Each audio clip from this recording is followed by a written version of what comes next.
నమస్తే న్యూస్ 24 తెలుగుకి స్వాగతం. వార్తలోని ముఖ్యాంశాలు చూద్దాం.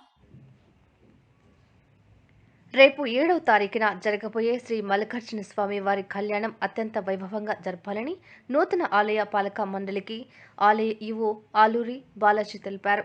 ఆలయ చైర్మన్ పర్పాటకం లక్ష్మారెడ్డి మాట్లాడుతూ పాలక మండలి సభ్యులు ఏకగ్రీవంగా ఎన్నుకున్నందుకు ధన్యవాదాలు తెలియజేశారు.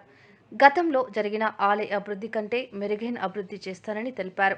మాజీ ఎమ్మెల్యే కొమ్మూరు ప్రతాప్ రెడ్డి మాట్లాడుతూ మల్లన్న కళ్యాణం అత్యంత వైభవంగా జరుగుతుందని, భక్తులకు ఎలాంటి ఇబ్బందులు కలగకుండా అన్ని విధాల సహాయ సహకారాలు అందించాలని సూచించారు.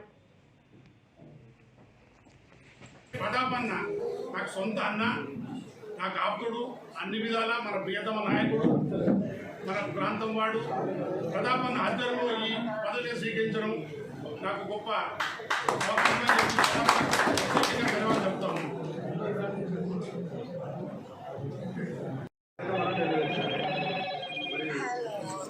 అందరూ కూడా ఎన్సెన్స్ ఉన్నారు, డైరెక్టర్స్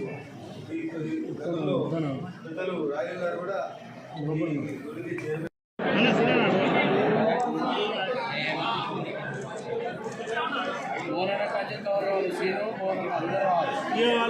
अरे इनका